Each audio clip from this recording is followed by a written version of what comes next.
we also tend to like to think that people's problems are primarily psychological, but they're not. And that's one thing you learn quite rapidly as a clinician, is that most of the time people don't come to you because they have mental illness. They come to you because they have a complexity management problem.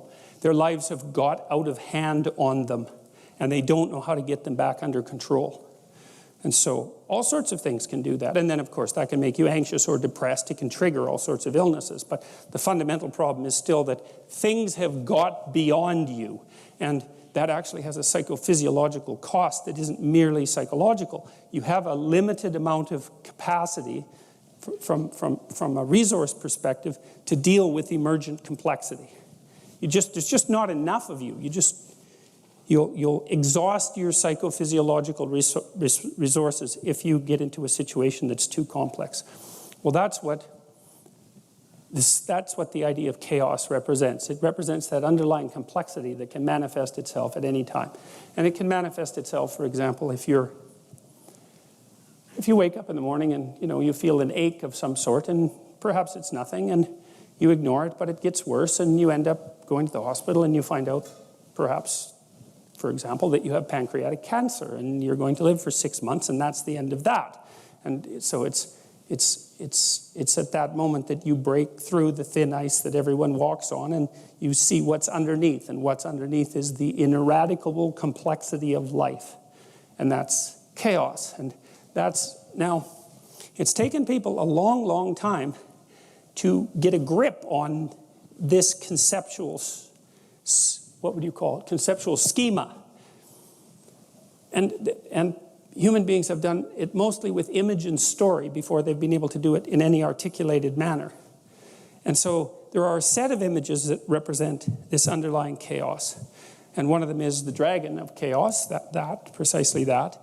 And that's the dragon that the hero goes out to confront. That's the symbol of the unknown. It's the thing that lurks underneath. It's the thing that also guards treasure, because in the unknown there's possibility. Also the water that was there that we talked about in the Mesopotamian creation myth, the water that's there at the beginning, both the salt and the fresh water, is often a symbol of pre-cosmogonic chaos. Often people have dreams, for example. Some of you have had this dream, I suspect. You'll dream that you're in a house that you know well, and all of a sudden you discover a new room, or a set of new rooms, or maybe a set of rooms in the basement. And often the rooms are not well organized, and they're full of water. Those are very common things. And what that means is that you've broken through the constraints of your conscious self-understanding to a new domain of possibility, but a new domain that needs a tremendous amount of work. It says, well, here's a new part of you, but it's not well developed. It's flooded. It's flooded with chaos, essentially. And it's water, I think, partly because chaos is not only what you fall into when you're not expecting it, but it's also the unknown that you confront forthrightly and generate new things out of. And water is a symbol of life, especially in the desert. And of course, life is dependent on water. And so water is a natural symbol to utilize when you're talking about something that's life-giving but also potentially deadly. Because a little bit of water, well, that's a drink, but a lot of water, that's a shipwreck, right? And so, and those are the extremes. Now, there are accounts that are sort of subtexts in Genesis and elsewhere in the Old Testament of God conquering a great monster, Leviathan, or Behemoth, that has these sort of serpentile elements, and making the world as a consequence of that conflict. So there's this idea that the world-creating force, which we've talked about as the logos, is the thing that continually confronts chaos, and that one way of thinking about chaos is as a predatory reptilian monster, and often one that lives in the depths or perhaps underwater. And part of that, I think, is because we actually use our predator detection circuit to do this sort of precognitive processing. And so the notion fundamentally is anything that threatens you instantaneously is something that your predator detection circuit should be working with.